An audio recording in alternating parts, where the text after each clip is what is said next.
Car को खरीद ले लेकिन उसको चलाना ना जानते। बहुत सारे आज के समाज में आपने देखा होगा, पहले विद्यालयों में बच्चा गलती करता था, खूब कुटाई होती थी, और धीरे धीरे मोबाइल का प्रयोग हुआ और इसी बात पर कई बार ये समस्या आई कि भाई बच्चे को टीचर ने क्यों मार दिया। इसलिए कि जिस पत्थर पर, अगर पत्थर पर छेनी और हथौड़े का डर हो, पत्थर मूर्ति कैसे बन सकता है।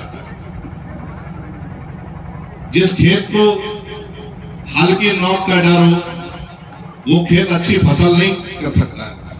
तो टीचर की डांट, उसकी नसीहतें उसी तरह होती हैं जैसे पत्थर को मूर्ति बनाने के लिए उसको छेनी हथौड़े का प्रयोग किया जाता है। हम जब स्कूल आते हैं तो हमसे समाज को बड़ी अपेक्षा होती है। जब हम फेल हो जाते हैं, कई बार मैं कई कोचिंग में गया, वहां बच्चों ने पूछा कि हम फेल हो जाते हैं तो निराशा क्यों आ जाती है, अवसाद क्यों आ जाता है। आप सभी जानते हैं, कई बार आपने सुना होगा कि हाई स्कूल की परीक्षा में फेल होने पर बच्चे ने आत्महत्या की।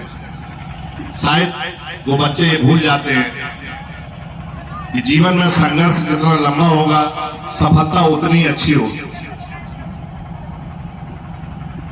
हम लोग कहते थे कि हिम्मत का सागर लहरों लहर लहर जयकारा होगा, हिम्मत का सागर लहरों लहर लहर जयकारा होगा। अगर हम फेल हो गए तो हो सकता है कि कुछ अच्छा हो। आप सभी ने डॉक्टर अब्दुल कलाम का नाम सुना होगा, मिसाइल मैन। ये एनडीए की परीक्षा देने गए थे, बहुत ही इनकी आर्थिक स्थिति खराब थी। इसी तरीके से ये पैसे इधर उधर इकट्ठा करके गए तो एनडीए में सिलेक्ट नहीं हो पाए। हरिद्वार में इनके पास वापस लौटने का पैसा नहीं था।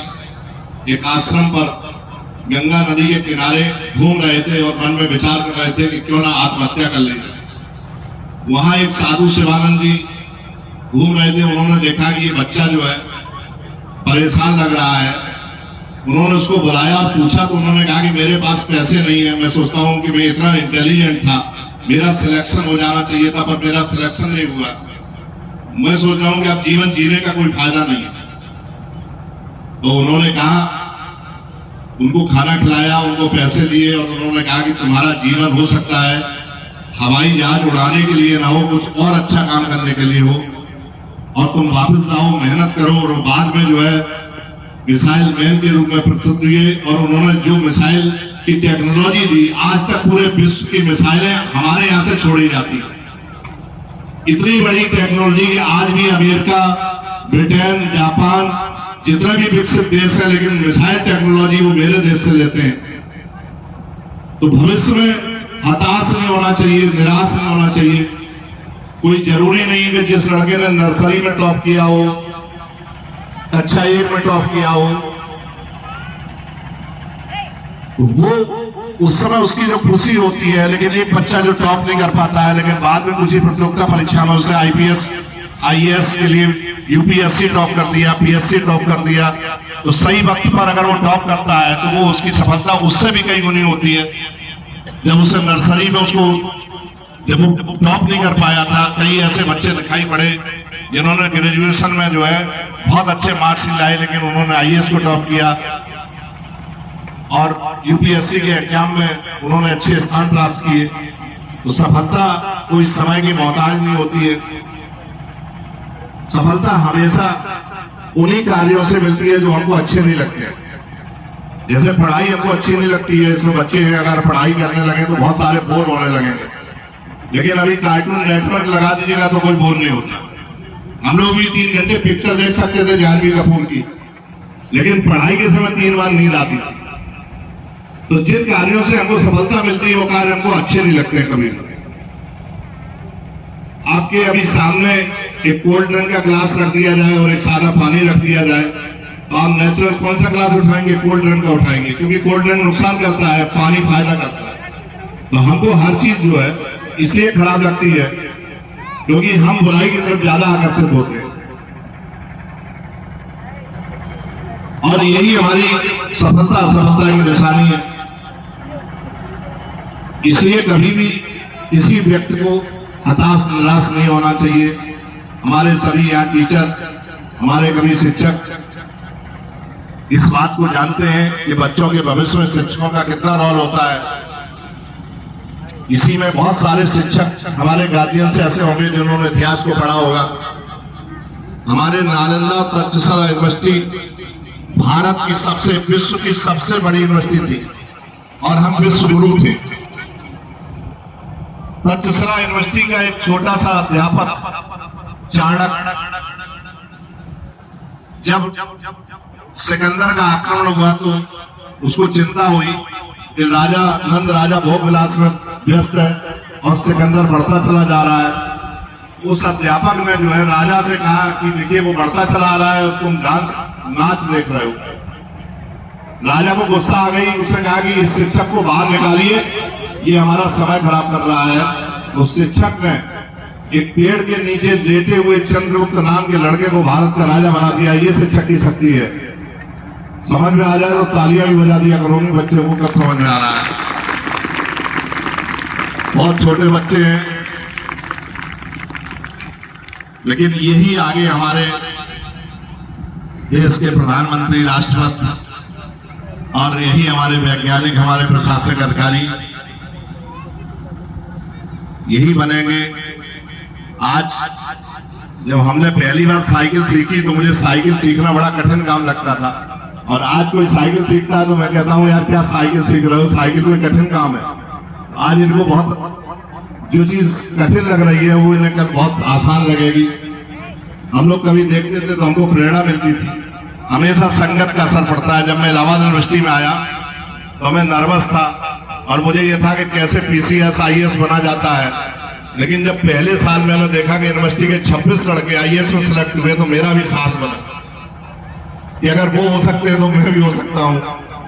तो कभी कभी संगत और साहस और प्रेरणा हमको एक नई दिशा देती है। हमें कभी ये मत भूलना चाहिए, कभी जीवन में निराश नहीं होना चाहिए। हमेशा संघर्ष और मेहनत करनी चाहिए। लड्डू हनुमान जी पे चढ़ाने से आप क्लास टॉप नहीं कर सकते। घोड़े की नाल दरवाजे पे लगा लीजिएगा तो आप स्कूल में फर्स्ट नहीं आएंगे। स्कूल में फर्स्ट आने के लिए तो आपको मेहनत करनी पड़ेगी। तो कभी भी जो शॉर्टकट होता है वो शॉर्टकट कभी भी हमारे लिए अच्छा नहीं होता है। इसलिए हमेशा हताश नहीं होना चाहिए, निराश नहीं होना चाहिए। फेल हो जाने पर बहुत निराश हो जाते हैं, उसे कूटना शुरू कर देते हैं कि तू फेल क्यों हो गया। ये सोचना चाहिए था कि ये फेल हो गया, हो सकता है आगे चल के ये कुछ और अच्छा बन जाए। एक विद्यार्थी था, वो हर कंपटीशन में फेल होता रहा। धीरे धीरे उसमें बड़ी हीन भावना हो गई और उसने चपरासी का इंटरव्यू दिया। चपरासी का इंटरव्यू देने आया तो उसने बढ़िया पोछा लगाया, बर्तन धोले और वो पास हो गया। तो उससे कहा गया कि तुम ईमेल आईडी अपनी दो। उसने कहा मेरे पास ईमेल आईडी नहीं। तो उन्होंने कहा कि आपके पास ईमेल आईडी नहीं है तो मैं आपको नहीं रख सकता हूं। वो निराश हो गया। उसके पास 500 रुपए बचे थे। वो जा रहा था, देखा एक किसान जो है वो अपनी खेती से सब्जी काट रहा है। उसने कहा कि भैया ये क्या कर रहा है। उसने कहा कि ये मेथी है, एक कट्टा 450 रुपए में मैं देता हूं। इसको लोग ले जाते हैं बाजार में बेच देते हैं, उनसे कुछ फायदा हो जाती है। उसने भी 450 का कट्टा ले लिया। अब वो चलता जा रहा था और बचता जा रहा था। धीरे धीरे उसको 250 रुपए की फायदा हुई। उसको लगा कि मेरे पास जो 500 रुपए थे वो तो मेरे पास 750 हो गए। फिर अगले दिन उसने यही किया। फिर उसको 300 रुपए की फायदा हुई। धीरे धीरे धीरे धीरे उसको इतनी फायदा हो गई कि उसने जो है अपने रहन पर खेत ले लिया, उसमें से सब्जी उगाई। फिर उस सब्जी का व्यवसाय इतना अच्छा चला कि वो ऑर्गेनिक खेती करने लगा। धीरे धीरे उसके पास 100 बीघा जमीन हो गई। फिर उसने कोल्ड स्टोर खोला। फिर रोड ट्रकों सब्जी बेचने लगा, बहुत बड़ा आदमी हो गया। तो जो आदमी चपरासी नहीं बन सकता था वो देश का एक बहुत बड़ा जो है उद्योगपति बन गया। तो अगर आप फेल हो रहे हैं, आपको सफलता नहीं मिल रही है, तो आपको आवश्यकता है कि आप संघर्ष करें और आप आगे बढ़े। देश की कोई भी क्रांति शिक्षा से ही होती है। देश की कोई प्रथा शिक्षा से ही बदलती है। देश में जितनी कुप्रथाएं थी, चाहे वो सती प्रथा हो, चाहे बाल विवाह हो, चाहे बाल श्रम हो, सभी सती प्रथा कैसे बंद हुई? जब कानून बना, लेकिन जब तक हम लोग पहुंचते थे महिला सती हो जाती थी। बाद में महिलाओं को जागरूकता जब आई, उन्होंने सोचा सती होना ठीक नहीं है, बाल विवाह ठीक नहीं है, तो बाल विवाह खत्म हो गया। अभी हम लोग आए थे यहाँ तो कोई हेलमेट नहीं लगाता था। हमने कहा कि हेलमेट लगाइए, ये आपकी सुरक्षा के लिए। 270 लोग इस महाराजगंज में हर साल मृत्यु हो जाती है एक्सीडेंट में। तो धीरे धीरे पहले तो बड़ा विरोध हुआ, धीरे धीरे लोगों को समझ में आया, 70% लोग हेलमेट लगाने लगे।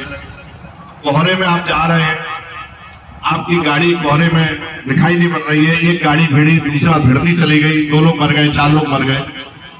अगर हम जागरूक होते हैं, हम सोचते हैं कि कोहरे में न चला जाए, बहुत आवश्यकता हो तो सावधानी पूर्वक चला जाए, तो हमारी जान बच सकती थी।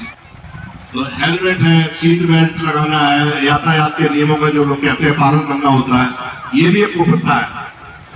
हम तेज गति से गाड़ी चलाते हैं, हम बच्चों को गाड़ी दे देते हैं। हम लोग जब गाड़ी देखते निकलते हैं तो फर्राटा भरते हैं, इधर उधर गाड़ी जो है उछालते हैं। कल ही लखनऊ में 4 लड़के गोमती के किनारे मस्ती कर रहे थे, उनकी गाड़ी चली गई, उसमें 2 लोग मर गए। तो ये इसलिए कि हमारे पास शिक्षा का अभाव है। हम डिग्री तो ले रहे हैं, और हमारी डिग्री तो हमने विश्वविद्यालय से डिग्री ली तो फीस की रसीद है। असली शिक्षा वो है जो हमको संस्कार सिखाए, जो हमको इंसानियत सिखाए। सड़क पर हम जा रहे हैं, कोई भी व्यक्ति घायल पड़ा हुआ है, उस घायल को उठाकर अस्पताल भिजवाना, उसमें जितना बड़ा परोपकार है वो शायद भंडारा कराने में या मंदिर बनवाने में नहीं। मेरे छोटे बच्चे बहुत बोर हो रहे होंगे, इसलिए मैं शब्दों को अपना विराम देता हूं। और मैं चाहता हूं कि इस बच्चों की खुली अदालत में बच्चे के कार्यों के प्रति, समाज के प्रति, कैरियर के प्रति कोई भी अगर आपके मन में जिज्ञासा है तो आप जरूर हमसे व्यक्त करें। जिज्ञासा बहुत जरूरी होती है। अगर जिज्ञासा न होती तो न्यूटन ना होता। न्यूटन के मन में जब जिज्ञासा आई कि पेड़ का फल पेड़ से नीचे क्यों आता है, ऊपर क्यों नहीं जाता है, तभी न्यूटन का सिद्धांत का प्रतिपादन हुआ। तो इसलिए जिज्ञासा आना चाहिए, और जिज्ञासा जरूरी है। और मैं कोशिश करूंगा कि मैं अपने अनुभव से आपकी जिज्ञासा को शांत करूं, आपके लिए प्रेरणा बनूं। इसी के साथ मैं चाहूंगा कि आपके मन में कोई भी जिज्ञासा हो, आप जरूर व्यक्त करें। Thank you.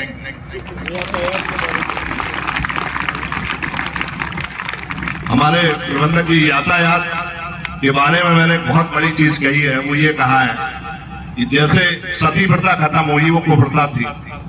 जैसे दहेज प्रथा खत्म हुई, पता नहीं यहाँ हुई कि नहीं हुई है, हमारे यहाँ हो गई है। तो लड़के वाले जाते हैं कि भैया हमारे लड़के से शादी कर लो, तुम्हारी लड़की PCS हो गई है।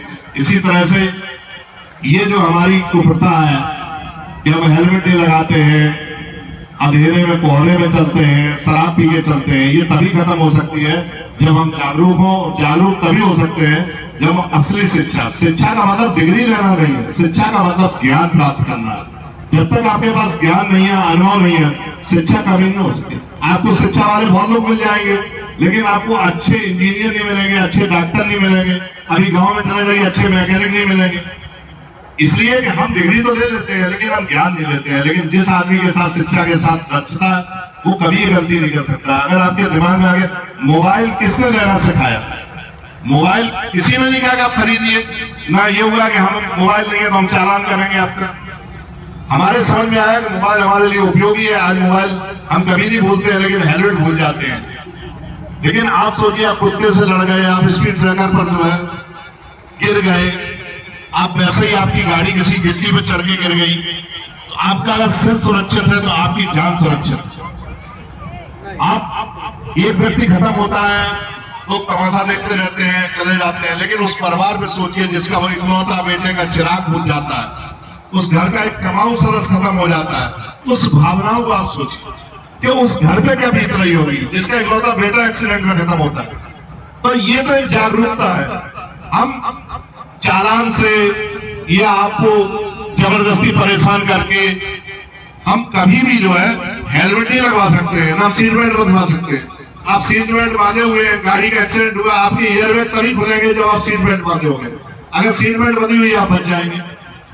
हमारे घर में जितनी भी हमारी यहाँ बहनें खड़ी हैं, बच्चे बैठे हुए हैं, अगर ये दिमाग में ये ठान लें कि अपने पिताजी की मोटरसाइकिल पर खड़े हो जाए कि जब तक पिताजी आप हेलमेट नहीं लगाओगे तब तक हम आपको जाने नहीं देंगे, तो मुझे लग रहा है कि पुलिस से ज्यादा ये अच्छा काम करें। हम लोग तो कहते हैं कि हेलमेट तो स्त्री के लिए करवा चौथ की गिफ्ट है। करवा चौथ आपकी हमेशा उल्लासपूर्ण रहे, हमेशा आपके पति को लंबी उम्र दे, उसके लिए जरूरी है कि हेलमेट का लिए उनको प्रेरित करें। अभी कल मैं देख रहा था आगरा एक्सप्रेस वे में 15 गाड़ियां आपस में लड़ी। अब कोहरे में भी आप 120 की स्पीड से चल रहे हो, ड्राइवर को नींद आ रही है, लेकिन आप कह रहे नहीं चलिए यार ससुराल में शादी है, ससुराल में शादी है, आप जल्दी निकले, दिन में निकल जाए। कोई जरूरी है कि आप कोहरे में निकल जाए।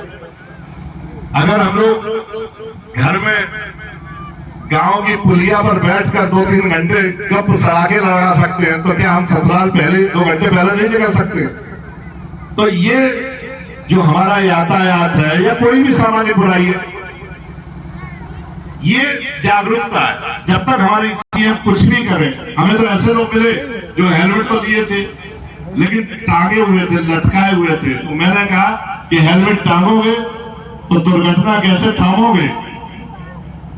अब हेलमेट भी ले लिया, देखा पुलिस है, लगा लिया, फायदा कुछ नहीं। ये तो एक क्रांति है, और ये क्रांति तभी आएगी जब हम ये समझेंगे।